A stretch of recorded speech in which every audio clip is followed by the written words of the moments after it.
Сегодня Международный день рыболовства. Во всем мире рыбаки – одна из самых распространенных увлечений, которому подвластны многие, невзирая на возраст и пол. В Якутске истинные рыбаки уже вышли на воду. Секретами хорошего улова они поделились и с нашим корреспондентом. Константин впервые отправился на рыбалку с друзьями 5 лет назад. Тогда у него даже не было своей удочки. Понравилось так, что на следующий же день он пошел в магазин и купил себе первый спиннинг. С тех пор изучил все тонкости рыболовного дела. В Якутске можно рыбачить почти везде. Щука есть везде почти. Вот, можно ходить на Петуховку, вот на 202-м, на Круглое озеро. Ну, куда благорассудится, куда бензин позволяет.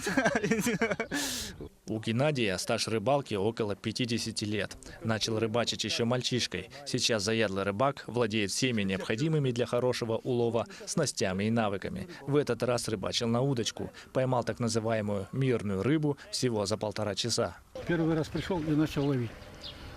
После этого у него уже все уже начинает там это, ну как привычка уже, он уже не может без этого. Да?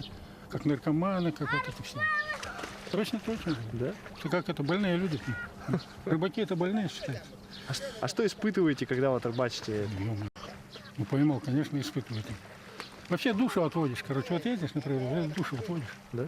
Если еще поймал, это вообще-то. Любимое орудие рыбака – это удочка и спиннинг. С помощью этих инструментов можно поймать и мирную рыбу, и хищника. Опытный рыбак всегда владеет 2 видами снастей. Спиннинг предназначен для ловли хищной рыбы, щуки, окуня.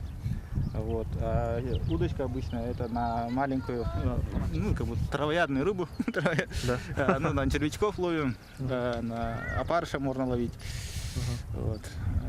Для любителей лучше начинать с маленького спиннинга, вот так средненького, и с обычной удочки. Самое лучшее время для рыбной ловли в Якутске – это летом. Именно в теплые месяцы можно поймать максимальное количество рыбы. Впрочем, в рыбалке главное не улов. Самое важное – это прекрасный способ отдохнуть с семьей на природе и снять стресс после трудовой недели.